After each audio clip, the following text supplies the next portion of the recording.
bet those boots could tell a tale or two.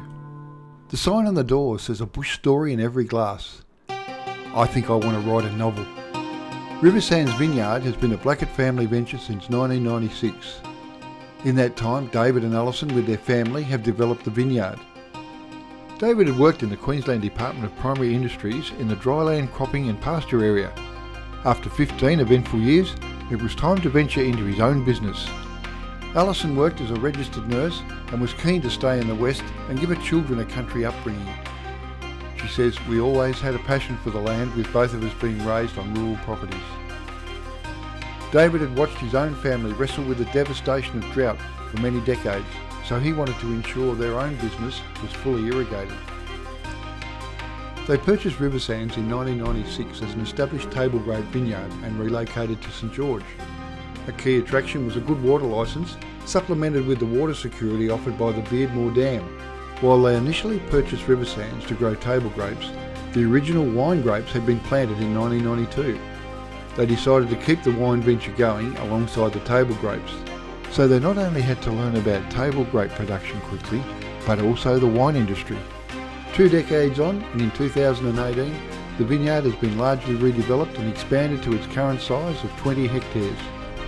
In that time, they've encountered poor table grape prices, the record local floods of 2010, 11 and then 12, and a devastating fire at Ballindine in which the majority of their wine stocks were lost. Through these tougher times, they had to find survival skills. In 2016, they enjoyed a record table grape harvest, which put them back on the front foot, consolidating the business with a good harvest in 2017. Today, 3/4 of the vineyard still produces table grapes, with most of the premium fruit being sold to Woolworths and Coles. They produce 3,000 to 4,000 bottles of wine per annum, which are mostly sold on the Queensland domestic market via shows, retail outlets, web orders, and to grain nomads travelling the Great Inland Way via the cellar door. Let me tell you about Riversands Easter on the Vines.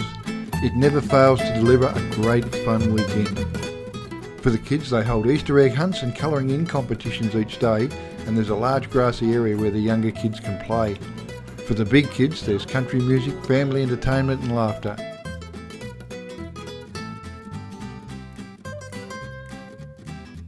While listening to country music, you can cook your own sizzling barbecue rib fillet with a glass of wine or beer in hand.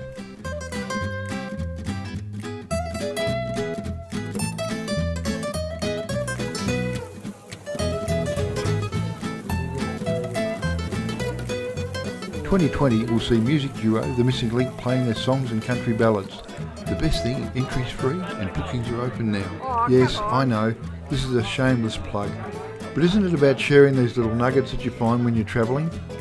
So if you want something different this Easter, maybe check them out.